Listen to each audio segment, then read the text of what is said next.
I'm not just here to help you make more money. That's not the goal. I think a lot of people can do that and they can get paid handsomely for it. Go do your thing. I'm all cool with that. What I'm here to help people do is to build a life that makes them happy, that feels very intentional and on purpose and feels like what they're doing is not just winning the game, they're actually enjoying playing. And I love being able to stand in someone's darkest moment and say, "Hey, this is not the end of the road. Actually, this is the beginning of a new road. Let's go." This is the Alden Report.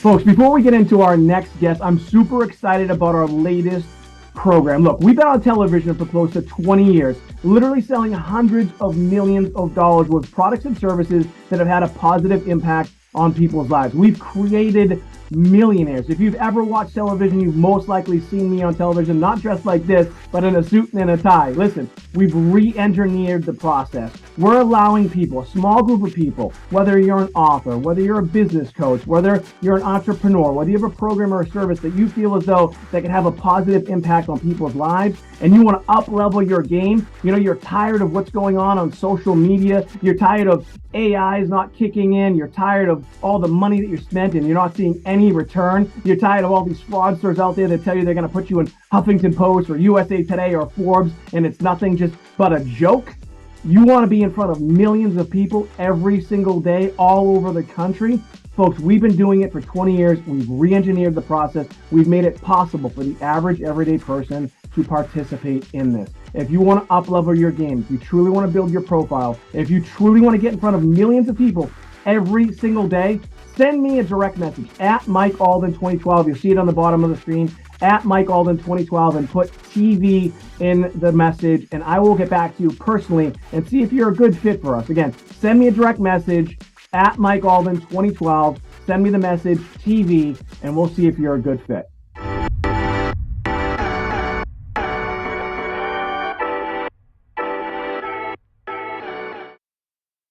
This is the Alden Report. All right, my name is Mike Alden. We are here in Blue Bay Studios. I'm not rocking the glasses. I do have the 99-cent glasses over here. Maybe I should put them on. I was saying a little bit earlier, I'm a little bit shiny.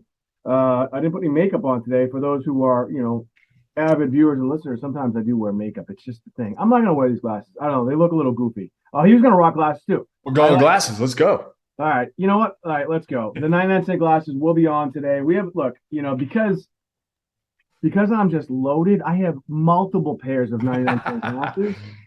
So we're going to put these ones on. Fuck it. Let's go. So super excited for my next guest. For those who've been listening to the podcast for the past 9 years, we've been doing this before people even knew what a podcast was. I love to have people on that are doing interesting things. And there's a lot of people out there that are doing interesting things. A lot of people out there that are kind of doing the same thing too, right? But really what attracted me to this guy was his book titled Let Her Play. I have a 16-year-old daughter, and I've been coaching her soccer pretty much her entire career up until now, until high school. So I'm super excited for my next guest. He does more than just that. He's an author. He's a public speaker. He's a motivational speaker. He's a personal coach. He works with multinational corporations. He's an entrepreneur, doing a bunch of different things. But we're going to just dive right into his book. Aaron Velky. Aaron, thanks so much for being here, brother. Dude, thanks for having me, Mike, and thanks for such a beautiful intro. Thank you. Yeah, man. I just did that. Like, it was just like, it's the Mike thing now. So, all right. So I'll tell you, this is never really about me. But so when I'm a football, you can tell I'm a big dude. I'm a football guy. I actually, believe it or not, I had to make a choice between football and soccer when I was a kid because I was pretty good at soccer, but I was a big dude, so it was kind of natural to go to football. And my daughter, she starts playing soccer, and I was just really unimpressed with, the volunteers. It's a volunteer town guys or whatever, just really unimpressed. Some of these guys and gals, but mostly they were, dads. They just seemed disinterested, and they really weren't really, didn't have a vested interest in the success, I think, of the girls. This is just my experience. And so I decided that I was going to coach. Again, I'm a football guy. And I know nothing about soccer. I mean, it took me forever to figure out what offsides was, you know. But when your agency sent over the stuff about your book titled "Let Her Play," I have a lot to say about it. But let's just start with, how'd you come to this book? Like, I'm guessing again, I didn't spend a lot of time. I'm guessing you have kids. Tell me a little bit about the book and like kind of the genesis and the origins of that book. It's always fun to talk about this. This is also the first time I've been on a podcast with sunglasses on, so this is like Hey, this is a well, big deal. yeah. I coached for about 12 years, and coaching for that long, I got to fill a lot of different roles. Sometimes I was pseudo dad, sometimes I was step in older brother, sometimes I was counselor, sometimes I was therapist, right? There was just a lot of roles in being a coach. And at some point, I was writing these really lengthy emails to the team every week. They were not just recaps of the week, but they were like motivational messages. And that Now started to get a let me lot of ask you, traction. let me stop you there real quick. So when you say you coach, like give me was it U8 girl? Like tell me who were you coaching? Great question. I was coaching club level soccer Oh, okay. So you're a or soccer player. yeah. Played through college. Like, Okay. yeah, definitely. All right. Okay. All right. And All I right, hold on. Let me started just stop with, again. I hate to cut you off because people now know maybe, but people might not know what that means. So you have town soccer, like I was talking about before, where pretty much anybody can play. Anybody makes the team. They don't yep, want people to make the team. And then you have club soccer. I grew up poor. I didn't know what that was until later on in life. I heard it like AAU for like baseball and basketball, but I didn't realize there was a whole nother world of soccer. Now it's massive and it's a big deal. So tell us it what is. club soccer is and really what that means first before you get into that, like, what happened. So a lot of what I would break down is kind of like a ladder system. And in any sport, many sports nowadays in particular, each of the staircases come with a very different price tag. The base level in most places is called recreation. The next step up would be travel, where you're moving around a bit, but you're still relatively local. Club, you're going to get into really good coaches that have a lot of experience. You're likely going to pay a bit more because you have a coach that's got some experience, and you're going to travel out of state fairly often, if not regularly, to play. At the club level, you essentially are in an environment where you can earn your way into a college scholarship or into a next level team. And then beyond that, there's really only one more level that's called the Development Academy. And that's typically a youth organization run by a professional team organization. And that's like the feeder system into professional arenas. The travel and club often feel like they can overlap a little bit as far as talent level goes. Where it gets different is usually cost. A team at the club level may cost 2.5, 3 grand a year. And then you've got the travel on top of that. That might be flights to a tournament. That might be entry fees to a tournament. So it can really stack up fast. And it's something that makes it really hard as a believer in athletes that really want it to see the price tag going up and up and up because it creates a total division in who has access to it. But those are typically the staircases that you get in most sports that are youth oriented. And in travel too, a lot of times travel is usually the town or the region sponsored, usually, at least from my understanding. And it's you will probably have a little bit higher level of a coach as Yep. well, but it's usually kind of the municipalities, multiple municipalities, maybe into one. And it's just you're still in the town, so the cost is really like you said, there may be some additional cost for them, but it's nothing compared to what it costs for club, right? Definitely. And a lot of times you get someone that played, maybe they played club through college or they played all the way through high school and they're probably volunteering. Club is where you get that's a travel. At club, you're going to get somebody that's paid. They're paid to be there. They're paid to run practices. There's an expectation that they're organizing sessions, that they have some kind of methodology. If not drop down from the club, it's going to be implemented themselves. But there's a different level of expectation, and that comes with good and bad things. That there are expectations, and when parents are paying that kind of investment level for youth sports, there's a different expectation on the other side of the field too. And okay, so thanks for like kind of giving us that because I want people to understand the perspective of what type of coach you were and Yep. still are. But what type of coach you were and the level that you were playing at, because one of the words you used, I think, is commitment. So if you make it to that level, we could go down a whole rabbit hole of pay to play type thing. You know, if you get the money, you might make the team, but we won't, maybe we'll talk about it. I don't know. But in the purest sense, the best players try out for club, they make the team, they're going to pay it. And they are ultimately just going to have more opportunities. They're going to learn more, and they're just going to have better coaching. And that's the type of coach you were, correct? Correct. Yeah, that was my experience for a long time. So yeah. So the basics of this experience, I started working with female athletes after a couple different teams, and I never went back to boys. I really connected with female athletes in the way that you build a team a little bit differently than you would with boys. And I rode that wave. What age groups are we talking about? I started with like 8-year-olds, and then later my niche was kind of like 12 to 17, like that middle school to high school range. Okay. And most of what I loved about coaching girls was that they were thinkers. They were much more strategic than the boys would just run through a wall. Like, they're, coach, I got it. And they'll just like blitz. And the girls, I'd say, hey, we're gonna swing the ball out wide. We're gonna work up the flank. And they would be like, well, what if it's windy, or what if the field's like really bumpy? Do we do something different? And I kind of joke about that in that sentence, but everything was a well thought out series of questions. They were very inquisitive, and as a team, we really had to have good culture. We had to have good communication and good trust. That was very different than coaching boys. So I coached for long enough to really get a handle of where the challenges are, what was happening at home, what was missing. And at some point, I was going to write about a couple athletes that were real standouts. They were not just good players, they were good humans, but they were like up against a ridiculous amount of adversity. There were two players that I coached. One was allergic to like everything but 31 foods, allergic to grass, allergic to like, you name it, she was allergic to it. The other had, at birth, had a shoulder injury. So one of her arms was relatively disabled. And they were both climbing and soaring against a ton of other athletes with none of these challenges. And I was going to write about that.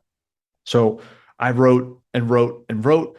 And the title, the working title at the time was Play Like a Girl. I was going to publish that. And dude, I was so afraid of publishing this book. I still am very mindful that it's the bravest thing I've ever done. I wasn't a dad, and I was a man publishing a book called Play Like a Girl. And I finally got enough courage to go online and try to reserve that title. And like 3 weeks prior, someone had published a book called Play Like a Girl.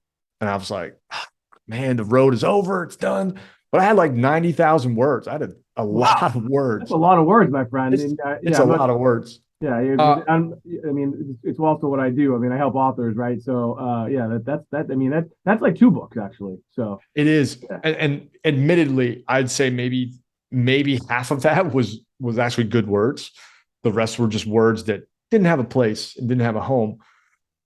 But I remember I sat down with a parent, and he said he was asking me questions about how he could help his daughter be more effective as a player and get her where he wanted her to go. And we had a long discussion.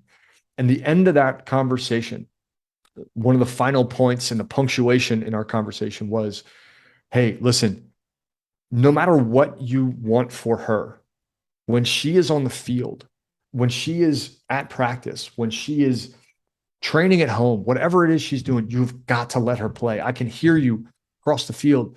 And there were moments as a coach where I had to move a player from left midfield to right midfield because left midfield was next to her dad, and she was crying on the other side of the field. Like, that's the kind of stuff I dealt with. Yeah, I've seen that, man. I've seen it. Dude, it's heartbreaking. And the end of that conversation was, you got to let her play. And that kickstarted a whole new wave of thought about maybe this isn't about play like a girl. Maybe this is a framework, the framework that I've used to really create good, solid human beings, confident women that are ready to tackle the world, that are encouraged to take risk and deal with failure and have grappled through injuries and fears and taken on what it means to press themselves into new terrain. maybe I can write a framework about how to do that with your daughter. And I started kind of seeding this out with the parents I was coaching at the time and saying, hey, I'm gonna start sharing some stuff with you, some tools for you at home to power the girls. And we had a remarkable season, like an unbelievable season. It was one of the first times that everybody was on the same page. They knew how to communicate to their daughters. I was communicating a similar message. They were supporting my message. The girls knew that they were like in an ecosystem and an environment where they could take risks, they could fail. They weren't being judged for an individual game performance. We were looking at the aggregate. And this whole experience was like an eye opener for me. And I made a commitment. I sat down with a guy February 14th, 2020. He said, Aaron, you have got to publish this book. And I said, Kevin, I'm not a dad and I'm not a woman. This is like the craziest thing I've ever done. He said, you've got to publish this book and you've got to do it right away. And in both a fortunate circumstance and unfortunate, I got that book published by Leap Day, February 29th, 2020. And it's just very unfortunate that youth sports stopped for like a year as of COVID that happened in March. But that leap day for me, that big leap of faith for me, it was before I was a dad. I just had a kid, was so brave. It was just me standing up for what the girls could never communicate to their parents. And the book is a series of challenges, questions, and frameworks for anybody in charge of female athletes, coaches, parents, etc., caregivers, doesn't matter, to give them a real shot, not just at sports, but at the way life throws them challenges and being able to handle that from the age of 12 until 45. It's just building good people. Boy, there's a lot there. And, first thing is on the club level, having my daughter played club on different club teams, several, it is a whole different world. Unfortunately, it's just the way it is. You're dealing also with parents. A lot of them are wealthy, and they have egos, and some of them are pretty aggressive in their beliefs, and will try to overpower you as a coach. And for you to actually go to that father, whomever it was, and to let him know that, hey, I'm the coach here. Let me do my job. Let your daughter play. That was a bit of a risk for you because you don't even necessarily know the type of clout that guy has. And I've seen it happen before. I've seen coaches removed as a result of some pissed off parent, which is a whole nother thing. But good for you for doing that because ultimately, again, you were helping that player.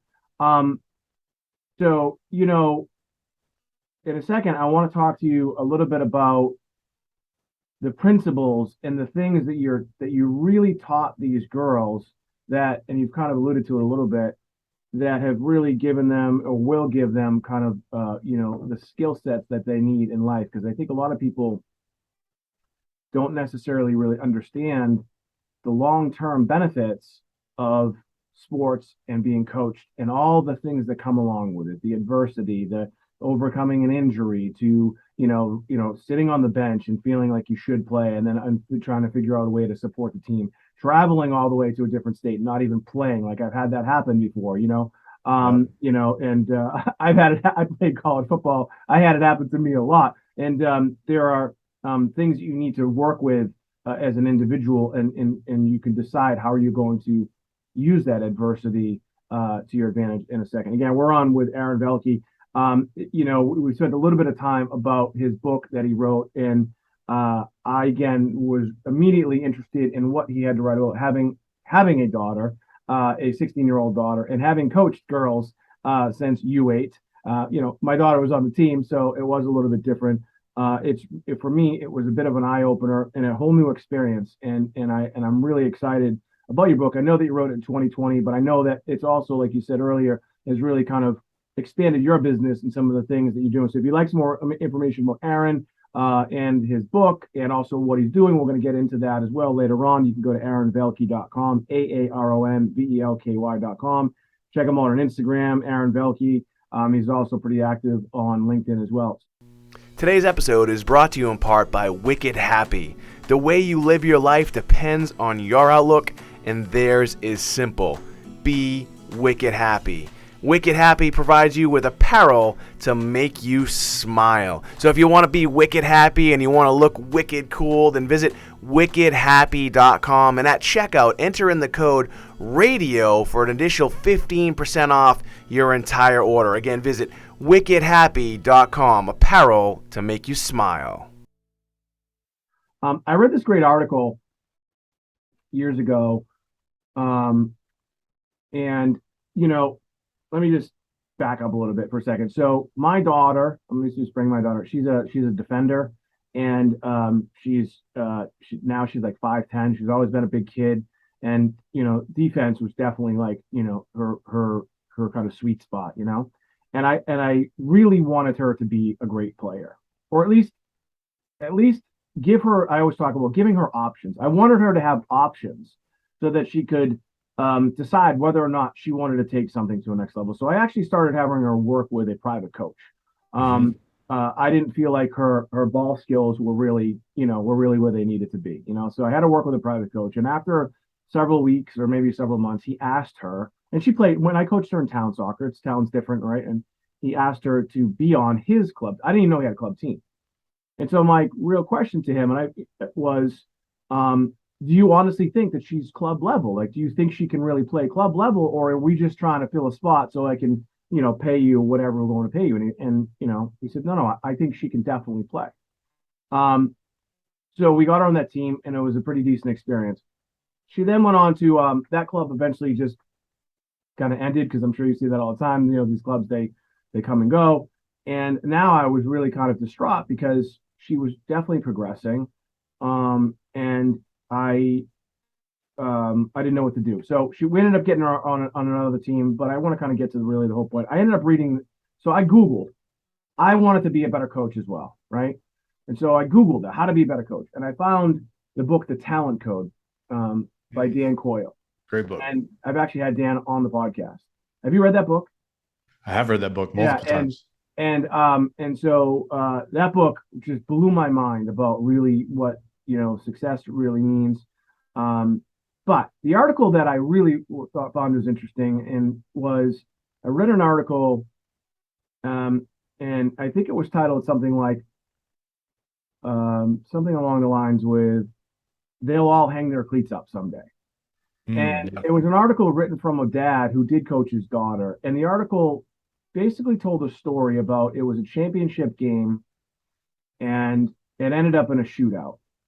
And he said that his daughter was probably not the top 3 to put in the spot for the shootout, but he put her in the last spot, ultimately if she had to make the last shot, because he knew that if she missed, and this is a weird way to think about it, if she missed, she would be able to handle the adversity that would come as a result of that. You miss the goal, you miss it in the championship game, it's traumatic, right? Yeah.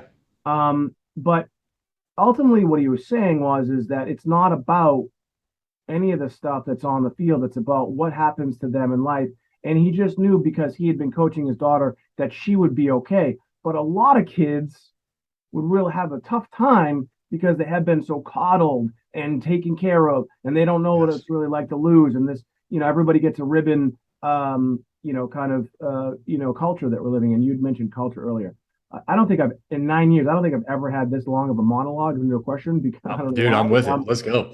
So let's talk about the things that, as a coach, you're teaching them the ball skills, you're teaching them you probably don't teach them Maradona, but they learn, so you teach them about these skills on the field, but really talk about the life skills that you've taught them. And I know that's really kind of the essence really of your book. Let's talk about some of those skills and why they're so important.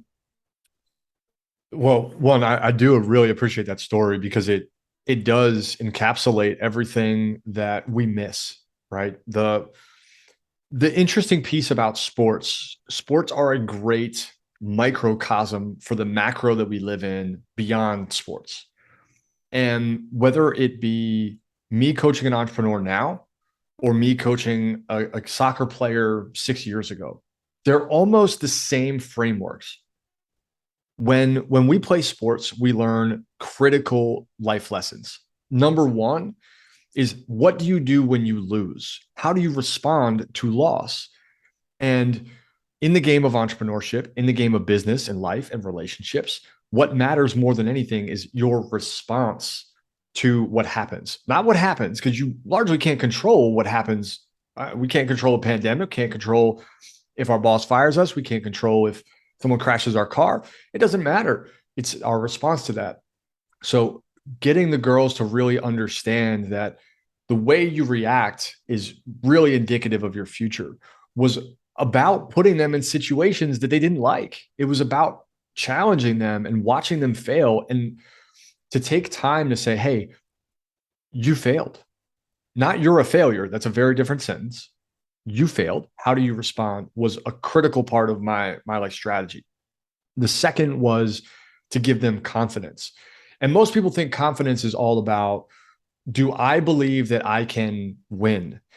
And the way that I break down confidence, again, in any framework, any context, is the appropriate distance between our expectation and our skill level, our competency. If that gap is really wide, you're going to break your confidence. And that's true for adults too. If I say, look, I'm going to go play for the Seahawks tomorrow, that's a really high expectation compared to my skill level.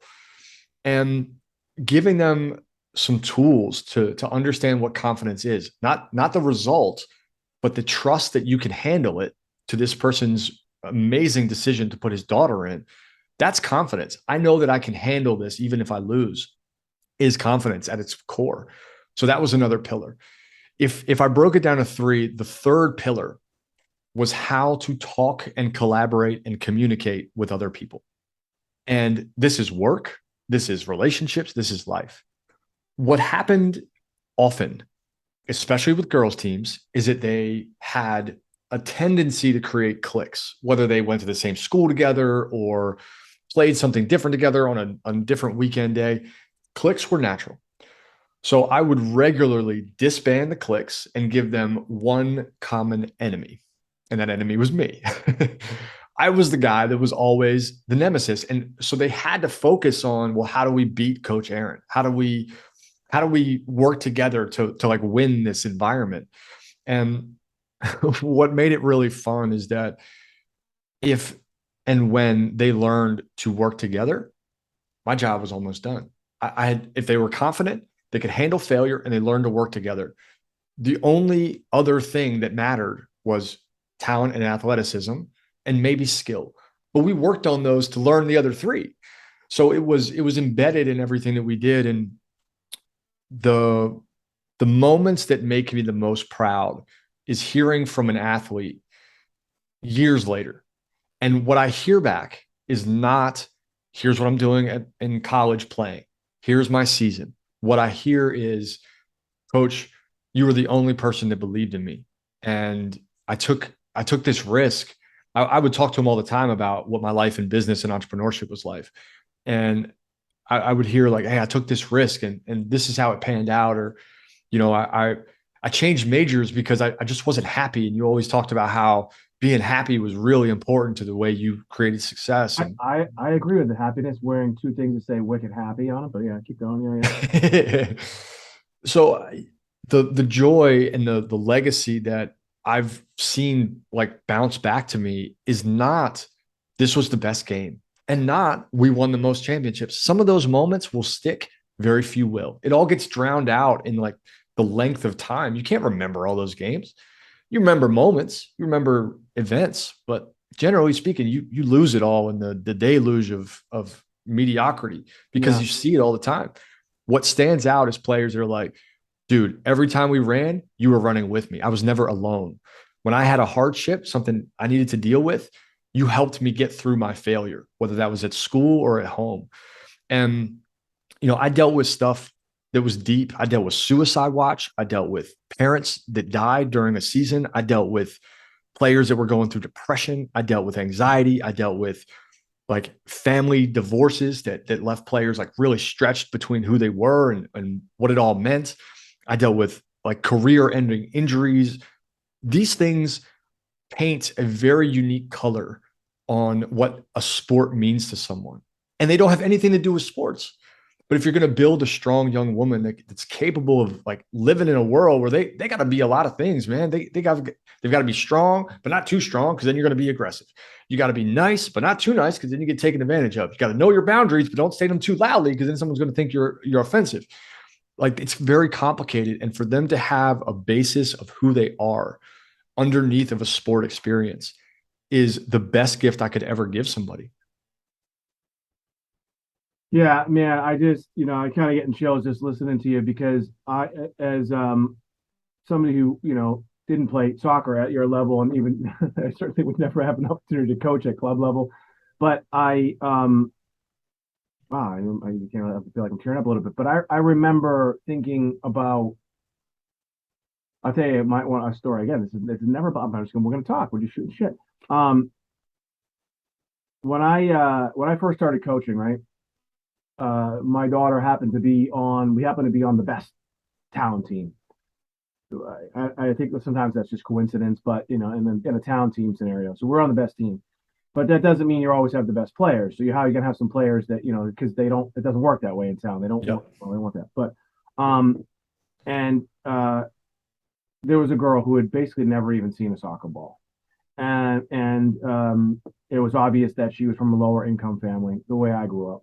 And but she came to the first practice, man, and she had brand new cleats. She had brand new socks. She had a brand new, shiny brand new soccer ball, and her shin guards, the whole thing. She was all done up. I mean, she was ready to go. But the first time we even taught her just to do a basic, dribble, she couldn't, and she fell, and started crying, and almost uncontrollably, and her parents weren't there, and we had 3 coaches, and I was like, in my head, I'm like, I don't want to deal with this. Like, I mean, I got my own problems. This kid, like, I just don't feel like dealing with this, And I remember talking to some of the others, there's 3 of us, to the other coaches, and one of the other coaches was like, hey, she's yours. And I remember kind of being annoyed, because again, like, I don't want to deal with this. And then it hit me. I'm like, what a fucking asshole you are. Like you're a coach, man. Like, you're here. And that's when it really clicked with me as well. Like, this isn't about soccer. And I took her and I did all the things you just said. I did everything I possibly could to give her just ultimately confidence, and try to motivate her, and try to get her so that she felt okay to be out on the field, and she wanted to be out on the field, and she did feel happy about it, because at the end of the day, her skills will never get her to any other level other than town level. It just is what it is. But when I realized my responsibility as a coach had nothing to do with soccer, it made me, it motivated me. I mean, look, I speak too. I've written a bunch of books about this, but I felt like such a jerk. But the crazy part is that you see these girls, I'm sure you see them progress, right? Now a lot of these girls that I coach, they're all playing high school now, and she's not. But I remember seeing her a couple of years ago, and she thanked me, for what I did for her, to give her that confidence level, to make her feel a little bit better, to make her feel like she was a part of the team, and she was. But she was just, her confidence level was so low because the way she grew up, and her family issues and all this other stuff, worrying about what to eat in the morning. But when she was there with us, we hopefully gave her those skill sets. And that's what it's all about, right? I mean, it's not about, like you said, less than 0.00001% of these girls are even going to make it to college. It's not college. Forget about pros. I mean, right. You got to get struck by lightning twice. That just is what it is. But that's what sports is really about, right? Mike, I couldn't agree more. And what's interesting as a segue into, or even just a comment about what happens at coaching outside of soccer, right? I transitioned my career to coaching entrepreneurs. There were a lot of people, and there are a lot of people who are coaches, business coaches, professional, executive coaches, entrepreneur coaches, name it, mindset coaches, et cetera. And the principle that you just shared is probably the most important one. It's not about you. And to be able to dismantle your own priorities and talk to a kid and say, look, I'm going to help you build your confidence because it's best for you, is one, generally missing in the youth sports arena. So thank you for filling that hole. And it's missing in the professional arena, right? When you're a professional selling executive coaching, you're selling a product. But the question underneath that is, do you actually care about this person's goals? Not your goals. What are their goals? And whether that player becomes a professional, whether she decides to play a different sport, the fact that she could recognize that you had a lasting imprint on her is the most rewarding feeling you can find.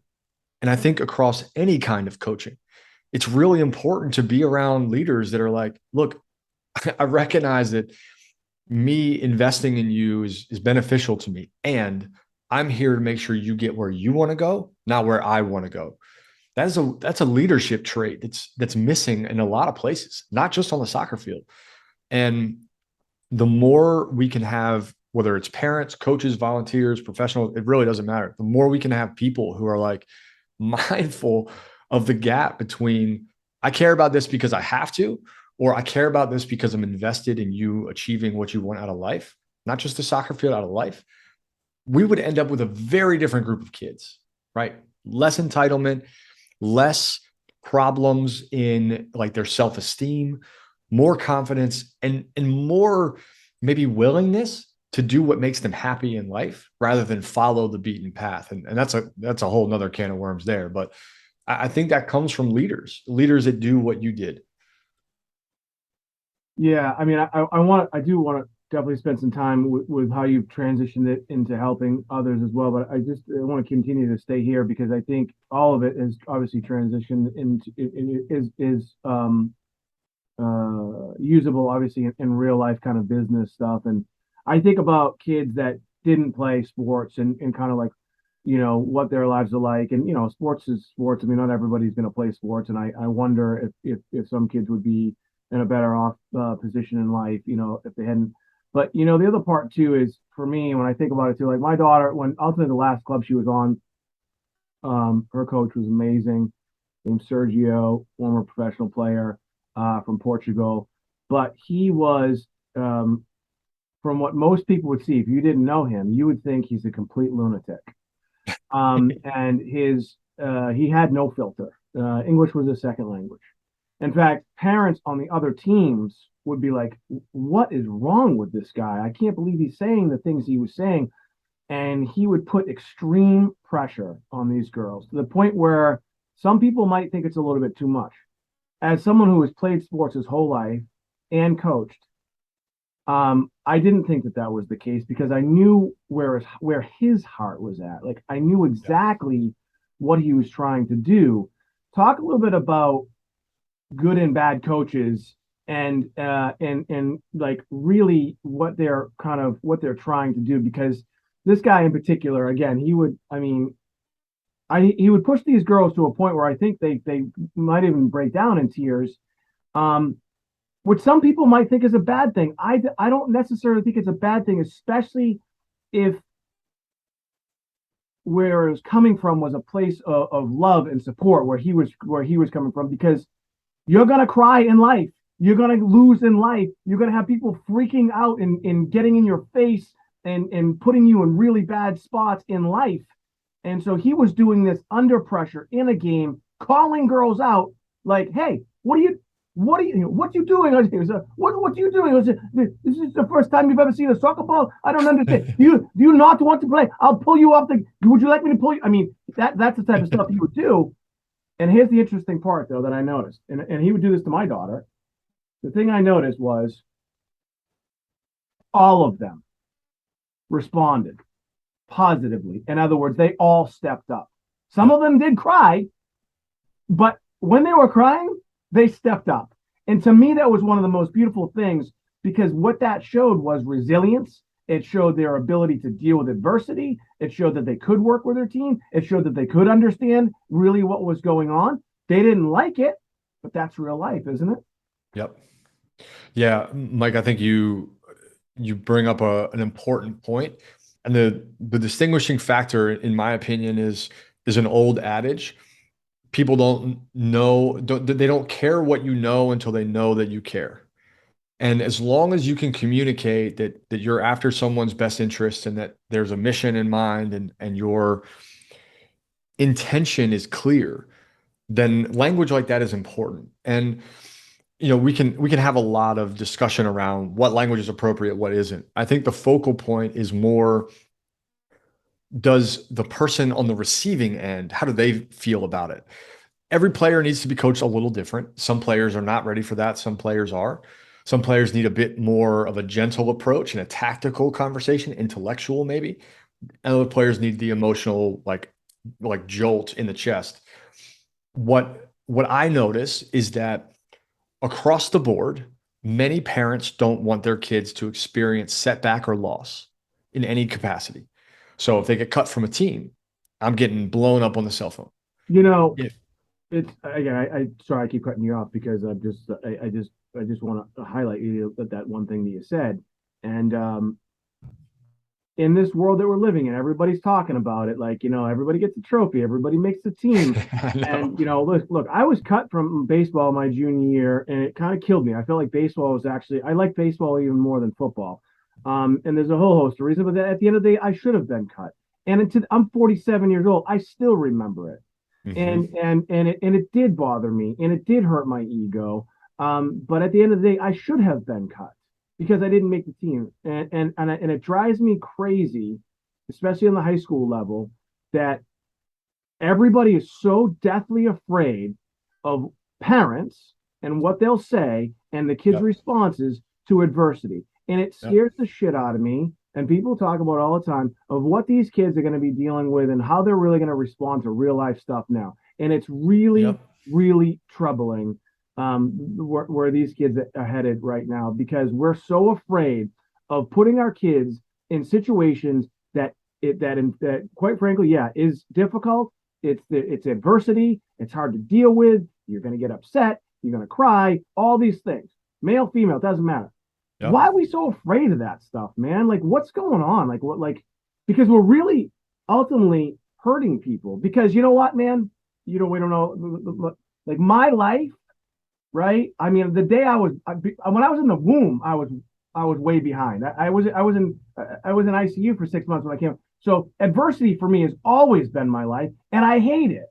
I don't like it. It doesn't feel good. I was telling my daughter this the other day. But it's also brought me to where I am today. So when I'm dealing with adversity now, which you always are in business, you're just able to kind of handle it a little bit better. It doesn't feel good, but I worry about these kids who make the team, play on the team, score goals because maybe the coach puts them in the game because they know, like, all this stuff.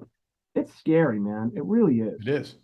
Dude, I had a parent after tryouts.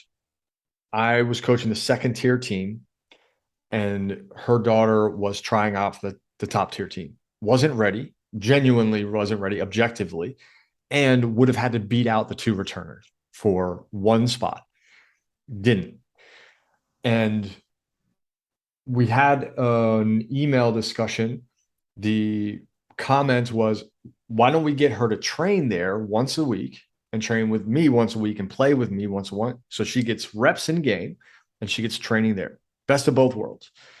You would have thought I sent like a glitter bomb to this woman's house. Like it was nuts. Like I was 24 years old and I was shaking reading the email. It was the most aggressive, condescending, blaming email about like how I was clipping her daughter's wings and like punishing her for something that objectively she wasn't ready for.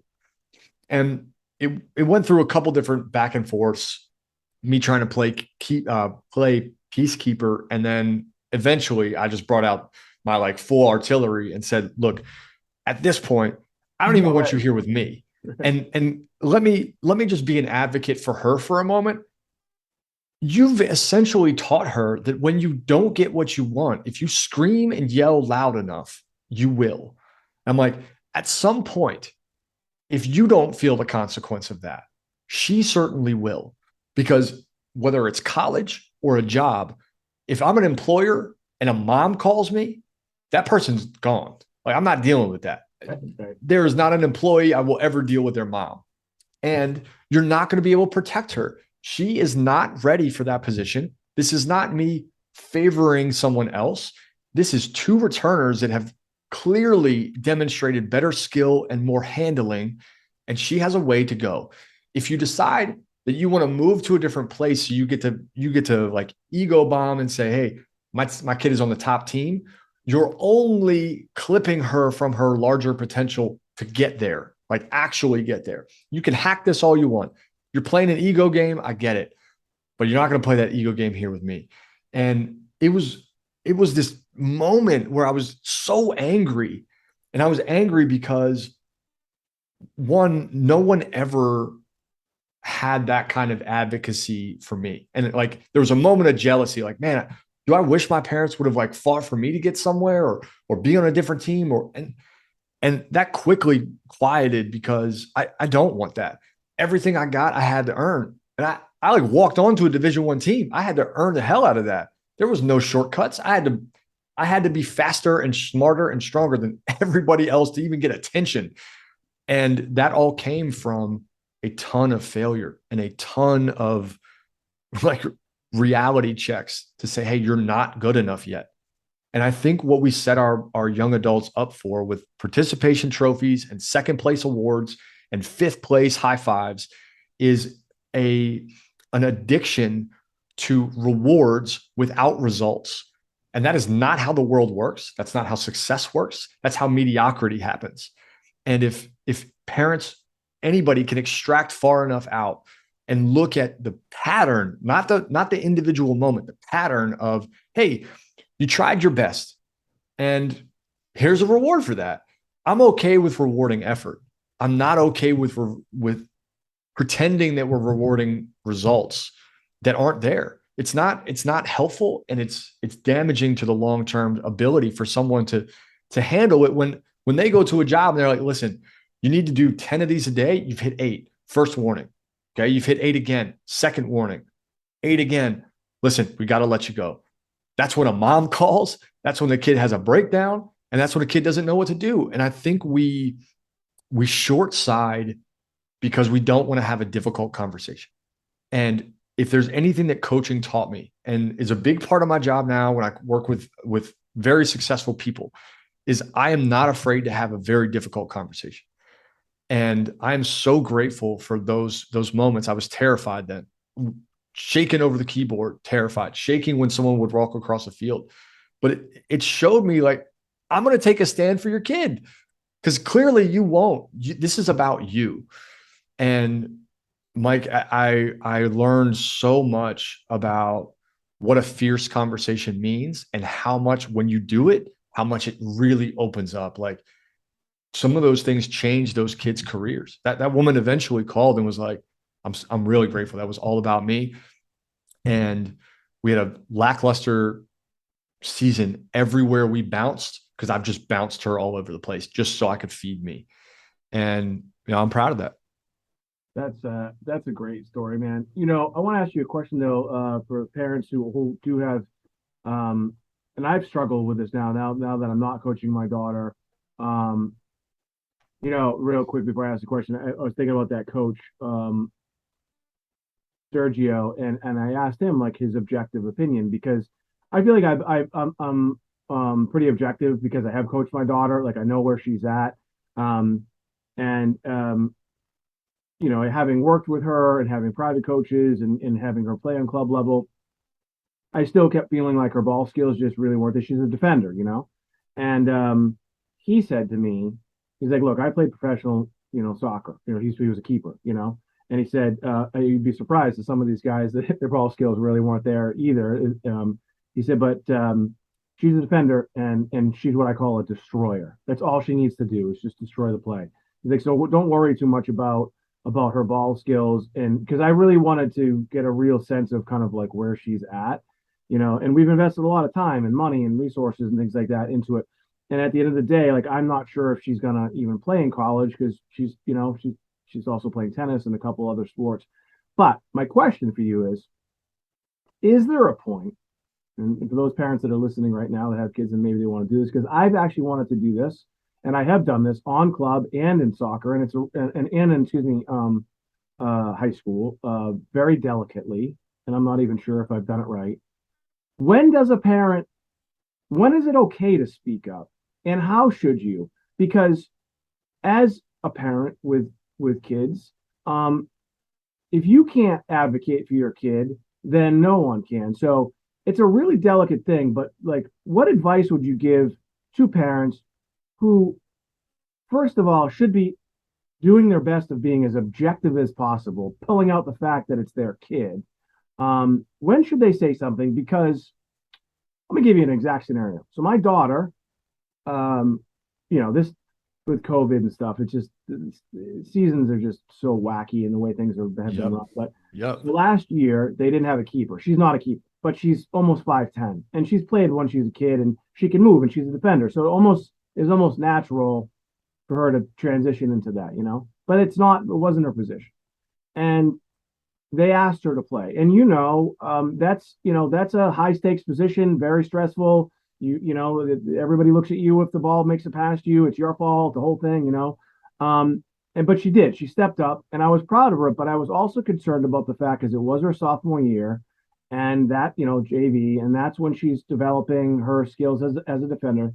So she stepped up and played keeper, which I was really conflicted with, but they didn't have anybody else, And then there was a couple of games where she just got lit up, and she was like, Dad, there are girls that are starting, that are playing, that don't even come to practice.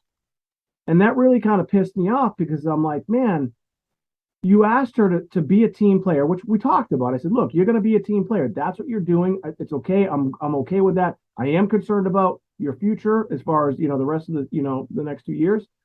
So she did that. And I didn't say anything to the coach, but I did talk to her about about maybe some of the things that she should say. And so she did say something, and I feel like it's hurt her actually, because the coaches probably took offense to it. So again, long-winded kind of reasoning why my question, but is there a moment and when they should actually speak up and say something, and how should they do it?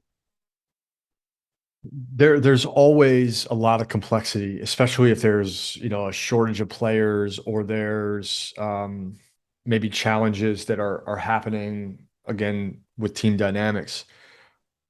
In my experience, it's not a question of when, it's how. There's whens that happen because of changes in family dynamics, changes in team dynamics, or a player that is experiencing personal change. There's a lot of wins. And what I would encourage parents to think about is the how. So the first and more effective way is to help a young person self-advocate. And this is bigger than the moment, right? So we're back to a life skill here. Can you compress the moment out of the soccer realm and think about it as a lesson to the rest of the moments that they'll experience, where maybe they don't feel like they're getting what they want, or the action doesn't align with their intended outcome? Whatever that circumstance may be, it's really important to help them advocate. Depends on their age, depends on where they are intellectually and emotionally, but that's a good place to start. If that doesn't feel like it's got traction, or maybe it fails, then it makes sense to have a conversation with the coach. Here's a couple of tips that will help that become very easy. Number one, that is not a post-game conversation. That is not a post-game conversation. On the field, like you're not having that on the field. Yeah, it is not a post-game conversation. In the moment that your emotion drives you towards a coach after a performance, whether you're walking across the field or towards him in the car, something is wrong. And we as coaches, this happens all the time. We see you coming. Defense starts to happen. It's not going to be a fruitful conversation there and then, because we've had to make choices in the moment. We don't get like a moment to pause. We don't get a timeout. We don't get to sit and say, okay, I need to assess. Like so-and-so didn't show up, I got to put somebody in goal. Like there's circumstances that happen on the fly. And when you barrel across the field to let us know the way that you think and feel, it doesn't land the way it might if you say, hey, could we grab a coffee this week? I'd like to talk to you about how we might solve this problem together, right? That language of like, let's solve a problem together is also important. There's often like an energy that comes with, hey, I need to make a change, or this isn't going the right direction, that we coaches are usually pretty mindful to. And a good coach will be very mindful too. This player doesn't want to play in college. This player likes the sport, but I can tell they're losing interest. This player, is getting distracted by boys and social and all that as they reach, high school. Those are all things on radar typically. And what ends up happening is if a parent says, hey, I want to advocate for my daughter, one of the biggest like killers of that is, this is what I want that's different from what the daughter wants. So that can be a part of reviewing the scenario that's important before you talk to a coach. Is, I had I had parents that were like, we've got to figure out a college scholarship for her. I'm like, well, first of all, it's your job to figure out college costs if you want to offset them, not hers. That's not like her responsibility. And second of all, are you sure she wants to play in college? Because my conversations with her, right? She's like 15, 16 years old. She could pretty bluntly tell me, and has bluntly told me, she don't really want that. And that dissonance, that difference for families can be a real divide between how a parent and a coach can work together. Ideally, that's the objective. We as a coach and parent combination work together to advocate for a player. And I had great conversations with parents who were like, how can we help her with blank? Her confidence, her skill set, her mindset, her passion for the game seems to be dying. How do we bring that back together? Versus, hey, she's not getting enough playing time. She needs more playing time, or we're toast. Like, wait, hold on, wait a minute. Do you know why she's not getting more playing time? Do you know about the conversations that her and I have had about playing time? Why not ask me for more information to get context before jumping into an assault?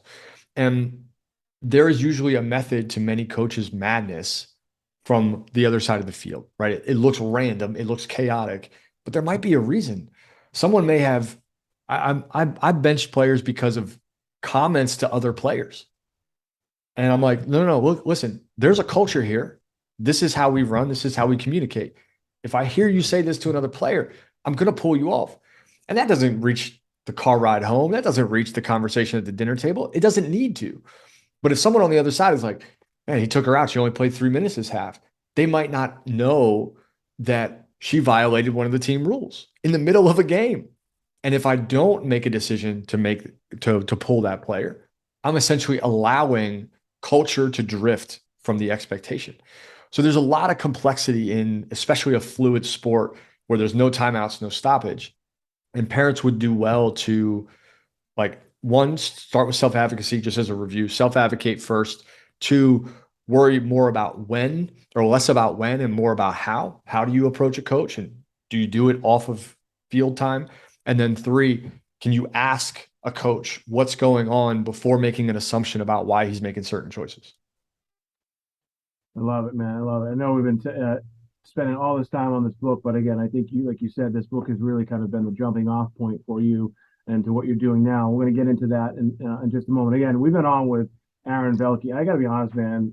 For me, it's kind of a little bit I'm a little selfish. Just wanted maybe some edification of some of the things that I've done, and I also appreciate coaches, because if it wasn't for coaches, I most likely would be dead or in jail. And so, the things that coaches have done for me throughout my life, and I see it for others, is it's beyond just on the field. It is those life skills. And so we're going to talk a little bit about how the things you've learned and taught your players, and how that's kind of now helped other people in real life stuff that's beyond on the soccer field. Again, we're on with Aaron Velky. If you'd like some more information about Aaron, what he's doing, if you want to pick up his book, which I definitely would recommend. I skimmed it. I didn't read it all. I just got it, but that's okay, because he kind of gave us a lot of that stuff. But if you want more information, if you want to be a better parent, even if you're a coach and you want to learn a little bit more about, how all this stuff kind of works. This guy's been doing it for a long time. He's a former Division I player himself who walked on. We didn't even get into that, but I know what that takes as well. go to aaronvelky.com, AARONVELKY.com. You can check him out on Instagram, Aaron Velky as well. He's also pretty active on LinkedIn. So you had mentioned now you work with people in, I call it real life, but after the cleats have hung up, you're working with CEOs, you're working with individuals that are looking to increase their kind of peak performance in whatever aspect of their life. Talk about kind of what you're doing now and how you've incorporated your skills as an actual coach into business. And before you do those, one of the things, again, when I was looking at your profile, there's a lot of coaches out there, business coaches out there. And to be honest with you, I think most of them are just fucking scam artists. And I think a lot of them have no idea what the hell they're doing. And, people don't come on this show or get on this show unless they get vetted. And they usually don't come on the show unless they're coming from like an agency, like the one that represents you. So we knew that you were real. And again, I looked at your stuff. And so I know that you're real. And that's just what we do. So, but there's a lot of negative kind of stigma to coaches and business coaches. And I've heard all the cliche, well, Tom Brady has 6 coaches and all that other stuff. But I really like kind of like your foundations of being an actual coach of a sport and how that's transitioned and allowed you to be great at what you do for people in the business world. Let's talk about that. What's that been like for you? How do you incorporate the stuff that you've taught your girls into just the business world? Much of what creates success in sport creates success unilaterally, right? Confidence, good perspective, how do you handle failure? All those things are really translatable. The way this happened for me, when I was hanging with all these kids and listening to what they were going through in school, me and a buddy put together and created a nonprofit to teach kids about money. So I quit my job. We were building this company up, and my life was during the day going around to schools and teaching kids about money, about entrepreneurship, about credit, about all these things that I wish someone would have shown me at age 13, 14, 15, 16. And then at night, I would go coach soccer.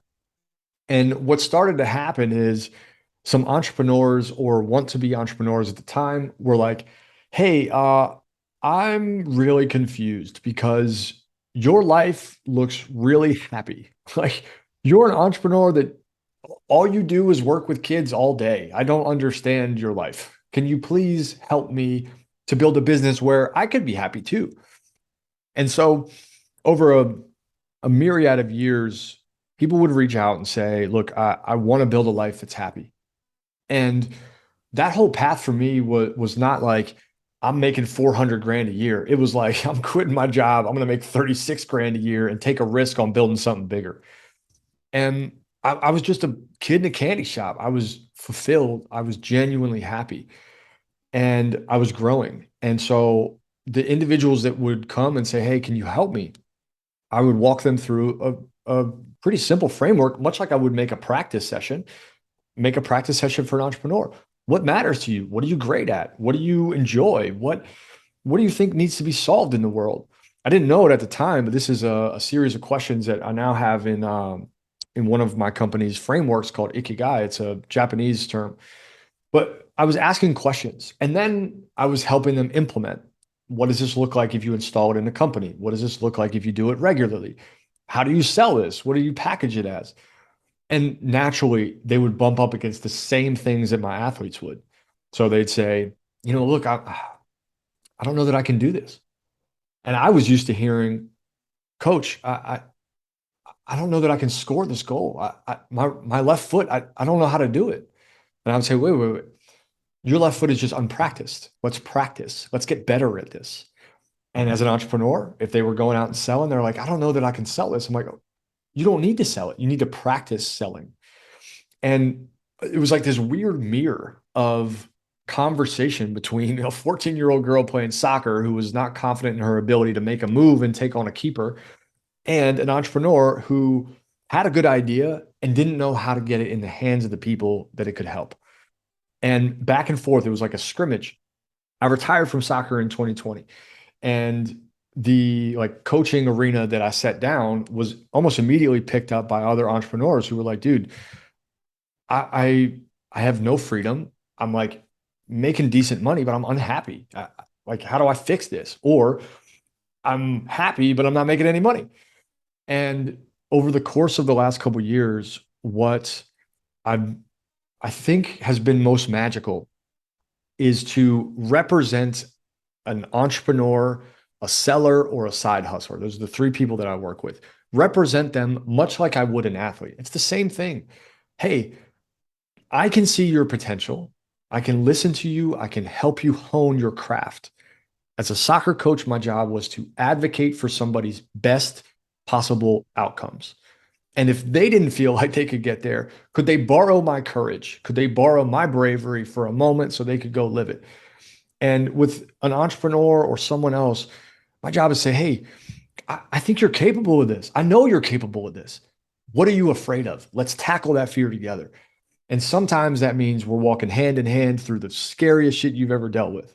And that might mean we have to go back to go forward. We might have to dig up some old trauma. We might have to dig up some old patterns and habits, but that'll get us to go forward. And with an athlete, the outcome is simple, which makes it a lot easier.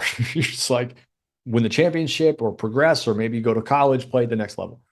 With an entrepreneur, a quitter, somebody that's ready to step out of their job, whatever that may be, the objective is a bit more nuanced and maybe hard to determine. So we might have to set a target. But what I've noticed is that the group of people that I've worked with, I'm not just here to help you make more money. That's not the goal. I think a lot of people can do that and they can get paid handsomely for it. Go do your thing. I'm all cool with that. What I'm here to help people do is to build a life that makes them happy, that feels very intentional and on purpose, and feels like what they're doing is not just winning the game, they're actually enjoying playing. And I love being able to stand in someone's darkest moment and say, "Hey, this is not the end of the road. Actually, this is the beginning of a new road. Let's go." And it's the same conversation. Are you confident? What are you afraid of? Let's step into fear. Let's deal with it. Let's let's navigate what you don't know. I know this is uncertain. Entrepreneurship is wildly uncertain. Your risk tolerance is so different as an entrepreneur. If you're a side hustler ready to quit your job and like take on the world, your risk tolerance is way different. And these individuals, when you step into that lane, I did it. I'm sure you have too, Mike. You feel so isolated. And to have someone there with you that's been through it, that's rode the waves, that's made all the mistakes, that can say, hey, just like I did in soccer, hey, if you try this, you'll get better results. I'm not here to tell you the only way, not here to tell you my way. I'm here to ask you questions and provide you a little bit of steering so that as you go through this, you know that you're not wasting your time going down a bad rabbit hole, and you're not alone. And man, I would have loved to have somebody take me by the collar when I was just starting and say, like, dude, don't go that way, man. Don't go that way. I'm telling you, there are other options. Have you thought about this? Because I was wildly reckless and like just excited. I was just full energy. And now I get to step in for people that are really ambitious. They want more. They want more than just money, though. They want a life that matters. They want to make an impact. They want to make a dent in the world. And I can step side by side with them and go with them the distance and help them double their income sometimes more than that, and also double their free time so they can be with their family, and double their like fulfillment because they get to go volunteer 6 hours a week. Like that's joy to me. And it's the same, like that's the championship, watching somebody win. And I think what happens to our conversation earlier, a lot of coaches come in and they're like, I'm ready to be paid. I'm ready to tell you all the things you need to know so you can be paid, rather than I'm actually committed to getting you where you want to go. That's a very different commitment. I love it, man. I know we actually don't have a lot of time left, but I launched this whole company called Wicked Happy, which is right here, which I'm wearing, and the whole thing started as a result of me just saying I'm tired and of having big businesses and literally hundreds of millions and collectively over $1 billion in revenue and thousands of employees, and it sounds cool to tell, and it's cool to see, and I've done some pretty big things, but I was never happy, and I'm lucky that I was able to at least identify the fact that that I wasn't happy. And it's true. Money can't buy happiness. It can make it a little bit easier, but it doesn't necessarily translate into happiness. And there's a lot of we could go down that rabbit hole for a long time. All right, but before I let you go though, so I love everything you have to say. I love your vibe. I think you're authentic. I think you're right. There's too many guys out there that are just trying to get paid, get money, and move on to the next one. Someone goes to your website, aaronvelky.com. There's a section there where you can click on coaching. You have a discovery call. What's that like? Does it cost anything? Can people just go there and just sign up and just kind of learn whether or not you guys are a good fit? Like, what's the process like when someone goes to your website, which is aaronvelky.com? I really appreciate that question. The intention of that call is twofold. So it is important to figure out if you're already of the mindset like, hey, I want to coach, I want to go faster, further, then that call is about our fit. And I'm not the right fit for everybody. I know that. There are people that I click with that click with my style, with the way I speak, with the intention behind all of my actions that really jive. The other intention is to illuminate a pattern. Like my best skill, I could do this with athletes, I could do it with entrepreneurs, is to find the pattern fast, really fast, and then change the pattern. So someone might say, I'm really like the place I'm stuck. I don't know if I want to hire an employee or not hire an employee. Like that's a big time commitment, or like, do I just do it myself? And so in a moment, my job is to say, why are there only two options here? That might be a pattern that you're stuck in, is that it's either or. Maybe there's a third option. Could you go part-time? Could you find a VA? Could you bring somebody in and grow them over time? Is there a pattern in your life where something is either 100% or it's zero? And my job is to do that in a very quick time so that even if we don't end up working together, that half an hour is a very, very productive half an hour. And I think that anyone that is ready for change has to be able to raise their hand and say, hey, I would love help. I don't want to do this alone. And they have to be willing to look at the mirror. And I'm the mirror, right? I'm the fierce conversation that's going to show you the truth. And sometimes that's an uncomfortable conversation. It sure as hell is when I've got a coach. And that discovery call can be a really good measure of, look, are you ready to be coached, right? Some athletes, entrepreneurs in this case, they don't want to be coached. They want to know that they're right. They want to do it alone. They want to prove themselves to everyone else. And that's okay. I was there too. But the point of that call was to see, hey, are we a fit? And can I hear what you're saying in a really meaningful way? Can I deeply listen and give you 1, maybe 2 degrees to shift, just a little bit of wiggle so that you can make a change in your life just from that half an hour? I love it, man. And again, I'm super excited to have you on. We've gone, almost what, like an hour and 15 minutes. We've been going. I could go longer with you. Again, appreciate you spending the time with us and coming on. Again, we've been on with Aaron Velky. He is what I like to call is a peak performance coach, but he was an actual coach in teaching young women, what it's like on the soccer field, but also what it's like in real life, and how that's translated into making him a great peak performance coach as well. So if you'd like some more information on Aaron, you can just go right to his website, aaronvelky.com. There's a little link there where you click on coaching. It gives you a half an hour free. You can just, schedule it and just decide whether or not, you guys are a good fit and whether or not you really want it. That's the one thing that I've realized too in life is that you have to really have that conversation with yourself first, I think, and realize that you do need help, and we all need help. There's no such thing as a self-made man or woman. Amen. We all need help. So again, if you'd like some more information, go to aaronvelky, velky.com. Check him out on Instagram. He's pretty active there. And also you can find him on LinkedIn, but I think the best place is just go to his website, aaronvelky.com.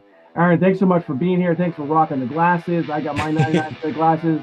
Also rocking my Wicked Happy gear as well. So again, my name is Mike Alden. That's Aaron Velky, and we'll see you soon.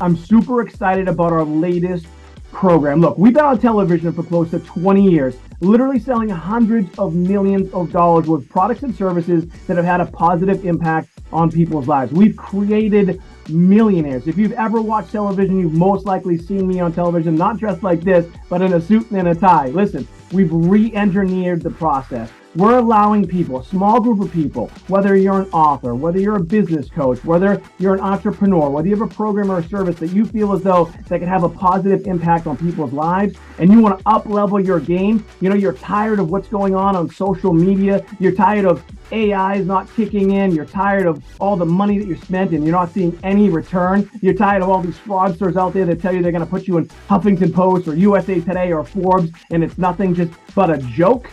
You want to be in front of millions of people every single day all over the country.